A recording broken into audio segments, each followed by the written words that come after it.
So before you even ask, yes, I still have my Christmas tree up, and yes, I am too lazy to take it down, but that's beside the point. Today, we are doing Lilsimsie's Shell Challenge, and honestly, I have to say, doing this Shell Challenge was probably the most difficult to do for the roofing and also the layout because I couldn't do certain things that I've always wanted to do because of the rules of don't touch our walls, but it's totally fine. I'm okay with it. But honestly, doing this shell challenge was actually kind of therapeutic because instead of doing a suburban house, I did a family farmhouse that was fit for at least 5 Sims. And it's been here for 5 generations, like 50 some odd years or so. But it was so much fun. It's on a 40 by 30 lot because originally it was on a 30 by 20, but I moved it to a bigger lot because I wanted more space for the backyard. And I also had a lot of ideas for like a gazebo and a pool and a garden area and all little fur little creatures you can get from cottage living. Now, personally, I'm not really the best when it comes to roofing in The Sims because I tend to struggle a lot of trying to figure out what I want and how I want to make it shape it correctly based on the wall placement and just general look and feel of the exterior. And let me tell you, I did this on stream, so if you want to go watch back the VOD that I did of this build, I will link it down below in the second to my second channel in the description. But it took me, I think, at least 20 minutes to do the roofing of going back and forth of putting all of these flat squares everywhere to make the house look bigger than it already is so it can fit my correct roofing that I actually like doing, which is kind of suburban like. Now, I think that if you are a person who doesn't like roofing, I recommend doing shell challenges because it's one way you can get better at roofing, experimenting with different styles, whether you go modern or contemporary or suburban or, industrial, whatever it might be you do for roofing or layouts or just landscaping, shell challenges are always the way to go. Now, personally, I don't know if Kayla will ever do another one after this one or not. I have no idea. If she does one, I probably will do it because I just like building regardless of whatever it might be. And I want to definitely do another one for myself, for my own community, because they're fun and I like to see how people build because people are very talented, might I add. You all may think that you're not talented at building, but you really are. When you say, oh, I'm not talented at building, that's a straight up lie. Don't lie to yourself. That's just kind of rude. Really, really rude. So you are talented at building. You are a great builder, landscaper, layouter, roofer, whatever it might be. You are talented and gifted and the tables have shifted, okay? That's all you really need to know. Now, it took me a couple of days to do this shell challenge just because I was lazy of trying to figure out what I really wanted for it because I would have gone back to my original plan of making it suburban, but my plan didn't work out that way. So I just kind of did a 360 and did a farmhouse. And I finished this actually yesterday. So by the time you're watching this video, the shell challenge is already due and she's probably already touring it on Twitch, which I don't know if she is or not. I don't really know. But beside the point, by the time you're watching this video, the shell challenge due date is already over. And I believe it's actually January 5th. So we're just kind of here vibing with the Christmas tree in the back, chilling out, having a grand old time. Let me know in the comments below, how was your New Year's? What did you all do? I want to know more about it. I didn't do that much. I hung out with my family, my mom and my dad. We watched some movies. We did some stuff. We ate a lot of food and took some naps. And I planned out my schedule for the rest of this year, kind of, up until March of videos that I want to do for YouTube and also streams because I love making content and content is what I live for every day because I like watching new things and I have some tricks up my sleeves that I want to do in the future for videos and that you all don't know about, but I have some ideas, so be on the lookout for those things. Now, I think that the idea that I had for this shell challenge originally, like I said, suburban, I had a family that I had in mind.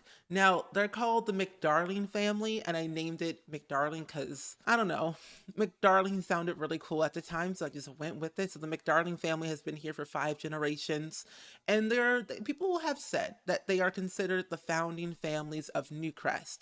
Now, I was going to put this in Brindle Bay, which is like a coastal, beachy type of area world, but it just didn't really fit the idea that I wanted. Now, the McDarling family, like I said, have been here for 5 generations. They're considered the founding families of Newcrest.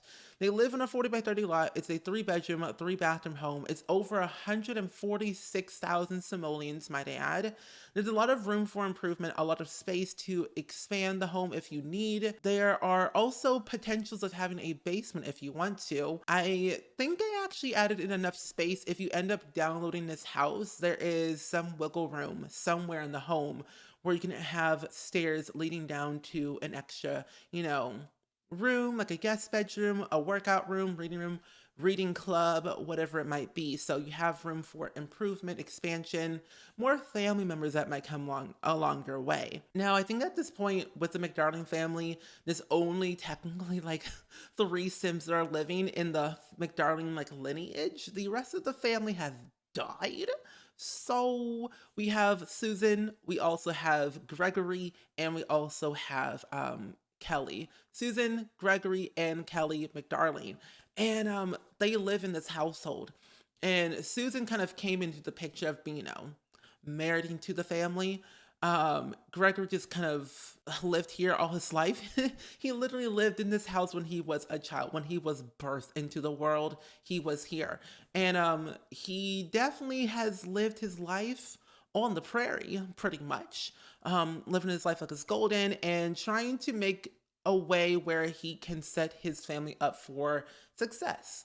And he wants to have more kids, but he doesn't really know if he wants to. Like, he wants more kids, but he doesn't know if he wants to really, do it all, because the pressure has been put on him for so many years of grow the family lineage, have more kids, do this, do that. I'm like, oh my gosh, calm down, children. And we can't have that. We don't want to have a stressed out sim. We can't have that today. Not in the year 2022, not anymore. And I think Gregory has decided that he wants to work for himself because he used to work as a freelancer, and he was a gardener for a couple of years. And then he quit that job and kind of decided that it was time to pursue something that he has always wanted to do, work on his own farm, work for himself. And I always try to pursue my Sims to work for themselves in some type of way, in some medium, whether, they're elders or, teenagers coming out of, high school and wanting to work for themselves straight off the bat. And I think that it's important for Sims to have their own sense of self and their own sense of realization of where they want to be in life in the next 10 years or so. And it's all about planning ahead. And Gregory always was a bit of a planner. He was a genius kid. Well, he is a genius. He always had good grades. He was in the scout after school activity. He also kind of joined the drama club too. As soon as he was done with his whole scout thing as a kid, he was like, I want to be in the drama club. So he joined the drama club afterwards. This kid was very, very smart as a kid, from age 5 to 12 years old.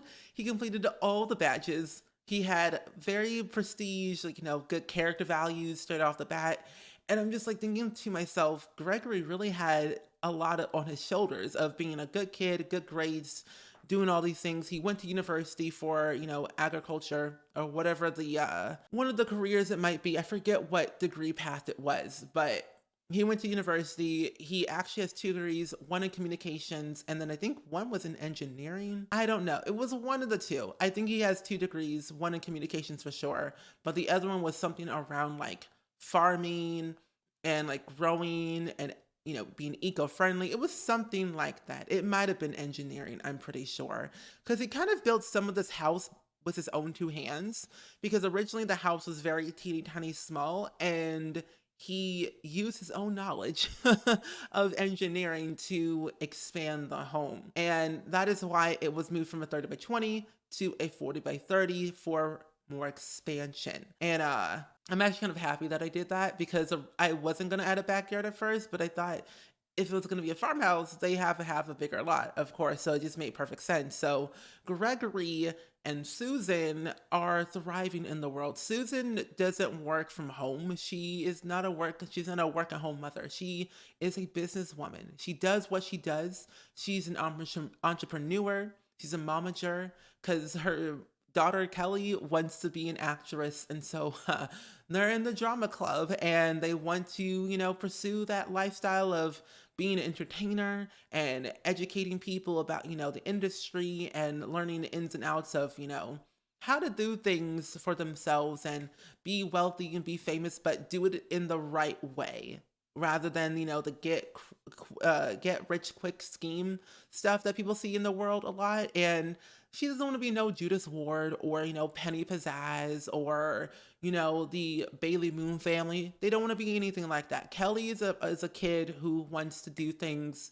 out of the norm and do it from home. They don't want to move to Del Sol Valley. They don't want to be like mega famous celebrity like Tommy Oaks or anybody, but they just want to be just Kelly McDarling and make a household name for the family business, which is farming. And eventually, I don't know, they will do things on their own and have fun doing it.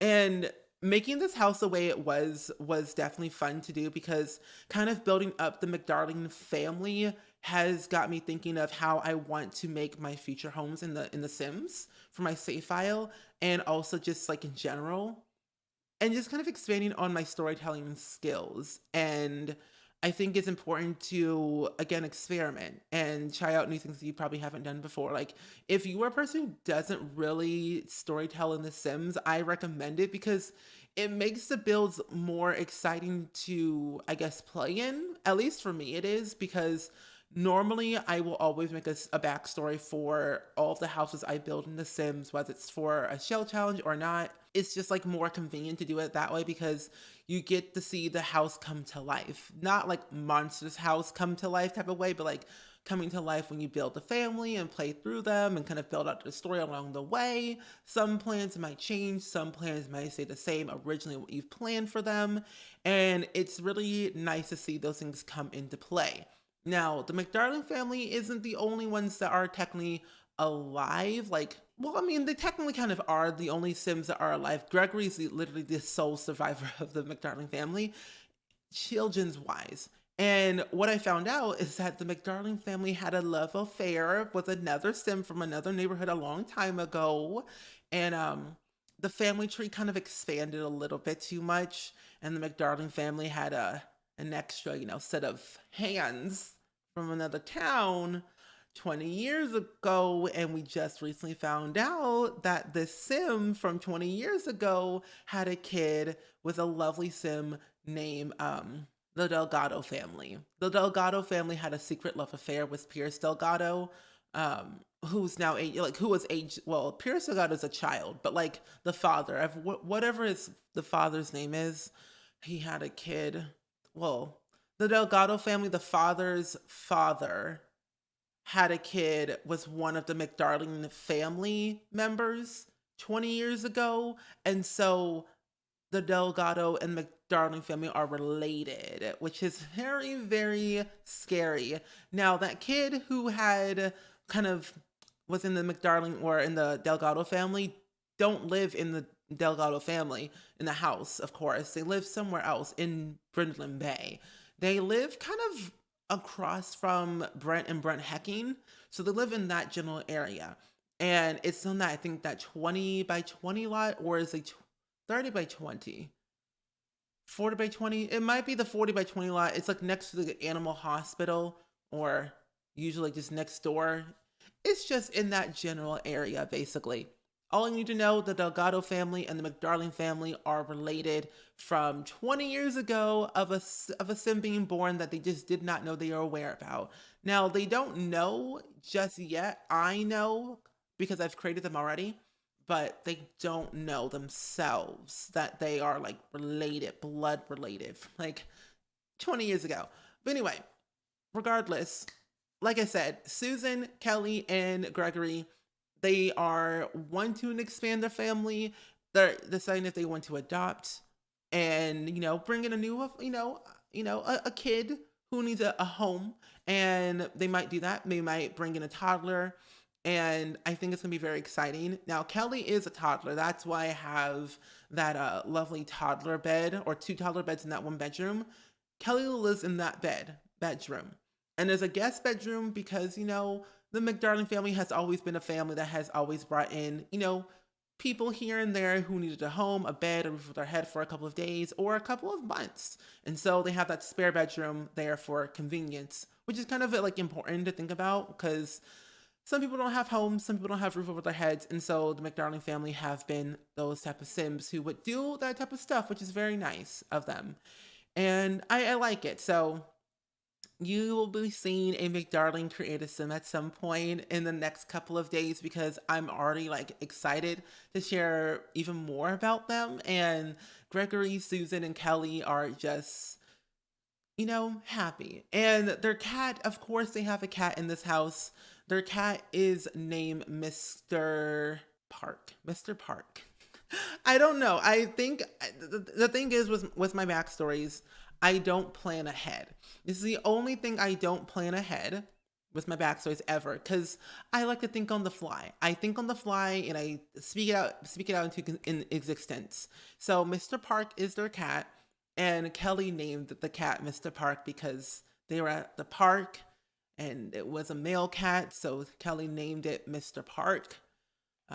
So we kind of get the idea of where I'm coming from. Mr. Park came from a park and they were at a park, and so Mr. Park was there.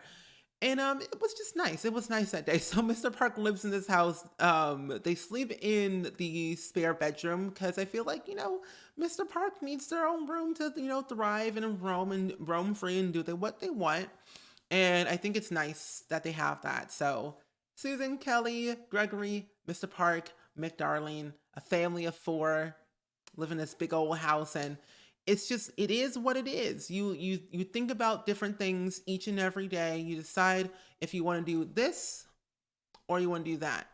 And life is unpredictable. You never really know what to expect until it actually happens. And so the McDarling family never know what to expect. They just kind of go with the flow and they, hope for the best that things will, thrive in their garden, their money value, their family lineage. So they never plan ahead too far into the future, but they have like a plan that they want, but they don't know if they're going to actually do it. So they kind of have like that 5-year plan of like they'll live here for the next 5 years and maybe move somewhere else, but they never really know until like they actually decide to do it. And I think in my eyes that the McDarling family will expand their house to be bigger, so they might move to a new, like not a new house, but like a bigger lot. So in my eyes, they would move to a 64 by 64 house. Like I would take this house that's already on the gallery and put it on a 64 by 64 lot where it's like a bit bigger. So they have room for expanding their house. That's what I would do. And, not me thinking that I would actually play this family off camera, which I might just do because I'm a little bit, inspired. This happens every time I play The Sims, or even I tell a story in The Sims. I make a build, I make the family, and I tell their story, and I automatically get super inspired just to play them. And I'm thinking to myself, I already have like 50 kajillion save files. I don't need another one. And I'm just thinking to myself, do I want to do it? Do I not want to do it? I don't know. But I will make The Sims, and I will put them up to the gallery for download if you want them. But eventually, we'll see. This might be a stream thing. Who really knows? I don't know. But regardless of everything that has been going on with the shell challenge of me rambling about the McDarling family and how they've been not neglected, but they've just kind of been bamboozled and unaware of how there's a secret love child in their family lineage, but they're not aware of because it's been like 20 years of deciding if they have a secret love child in their midst of their family related to another household in Brindlin Bay. They don't know, but they suspect that there's another kid somewhere in the world, but we just don't know. We don't know if the family is bigger than we already know, but it probably is, which it is. But, hey, it is what it is. What can you really do at the end of the day? I don't know. Anywho, I personally think I talk too much. I ramble a lot, but that's like my channel. That's my brand. I ramble and I talk very fast, but again, what can you do really about it? Nothing. You can't stop me from talking fast. You really can't. It's just in my nature as a Pisces. Overly emotional, closed off, but also having crippling social anxiety and being nervous all the time. just talk very fast. But I just had so much fun doing this shell challenge. Kayla, if you're ever watching this video, which you probably never will, but I have to say, doing this shell challenge was probably like my favorite to do because I moved into a bigger lot and I haven't really built a farmhouse in a long time. And it's got me thinking. I don't know why, but it's in my nature to build even more. But I kind of want to build a McDarling warehouse for the McDarling family for funsies. I don't know why. I just kind of do want to build a McDarling warehouse in New Crest because I feel like they deserve it. This is a problem of mine that I have every time I hop into The Sims. I want to build something and I build it and then I think of another idea that can go with that build. And so I build the other one. I have a problem, but a good problem. And that's totally okay. But either way, let's go ahead and hop into the real-time tour. So I think we all can agree that the roofing was the most difficult thing to do in this shell challenge. Now, for me personally, I love challenges. I love challenging myself with whatever I could do, but this one was a doozy. However, I made it work by using a bunch of like the flat squares on like the second floor, like down here, a bunch of like flat squares to make the roofing work in my favor. Now for the exterior, as you all know, I love landscaping. I love exterior design. It's my favorite thing to do with any build that I do in The Sims 4 because I get to experiment, try new things, find new things that I probably have never used before. Like I've always been wanting to use these mushrooms, but I could never find it. But I added in Twisted Mexie's Better Build and Buy mod, which is basically a mod that categorizes everything in debug. And it always, is enabled so you can always find it, which is so perfect. And so utilizing debug is a really great way to kind of customize your homes, make them more personalized, more exciting to look at. Now, I don't know if your Sims can actually sit on this or not because it's from Cottage Living and there's like a little bus stop thing in the far background where the Watson family live in that general area. There's a park bench and I think your Sims can probably sit on it or travel through it. But besides that, I've added it over here because I thought it was like kind of nice in a small little nook area. And then I also added in this like tractor thing that's kind of abandoned from debug and all these pipes on the wall as well. Now for the interior, when it came to the layout, I was having a lot of trouble with it just because layouts are not my, expertise. Kayla's way better at building and layouts better than I am. And so I leave it to her to do all that work. But she was like, no, you do it yourself. I'm like, okay, fine, I'll suffer. But I personally had so much fun with the interior, with the layouts and everything, especially kind of figuring out where I wanted to put all my stuff, like the kitchen and dining room, and also the living room and the bathroom. I combined the laundry room into the hallway, like entrance, first floor bathroom, just because it made more sense that way. And I think it just looks kind of nice in this small little nook area. And of course they have pets. They only have one pet. They have a cat. So I added a bunch of like cat related stuff, like cat tree, a mouse hole. I also think I added in some cat treats and then also a pet bowl too. So your cat can eat pretty much anywhere they want if they would like to, on the counter, on the table, on the floor, whatever they might want to do, they have their stuff. Now for the upstairs was a bit of a doozy because I was trying to figure out where I wanted to place an extra bathroom because we only had one bathroom in this household. And I thought, if it's going to be a farmhouse family home, it needs to have at least 2 extra bathrooms. So I added in a small one over here and then a like medium size bathroom over here where the parents could use this bathroom or the downstairs one or use a small one. And on stream, I actually did this, kind of doing the layout mainly, and someone suggested that I should make a walk-in wardrobe. And I've never actually had the chance to do more walk-in wardrobes ever since we got this dream home decorator. And so I made this little area a walk-in closet instead of a master bathroom. So you got that there for you. We got a guest bedroom or just a generic bedroom. And then we have the 2 kids' bedrooms. They're mainly for toddlers, so when your kids age up, you can upgrade these beds to bunk beds or just 2 single beds if you want to, but you have a bit of variety here, the best of both worlds. Now, when it came to the backyard, I kind of knew what I wanted for like the back patio, for the built-in grill and the seating, just because it just seems kind of nice near the kitchen and dining room. But when you come out to the backyard for like the pool area and the garden plots and the gazebo, that stuff was tricky because we had a big open space, but it was just like, where do you put everything? So I just put the pool over here along with the garden plots, the gazebo, and like some generic things like the flock of birds, the bee box, chicken coop, and including the rabbit's home. Now, here's the thing that I definitely didn't know I wanted this, but I just added it in just because eco-friendly. So I added in a power generator and also a dew collector because it just kind of made sense that way, because you may think that farmhouses have an electric fence, so you have your own power generator. When your power goes out, you have power backed up. But then when it rains, sometimes you can collect that rainwater for clean drinking water or just watering your plants or cooking food or whatever it might be.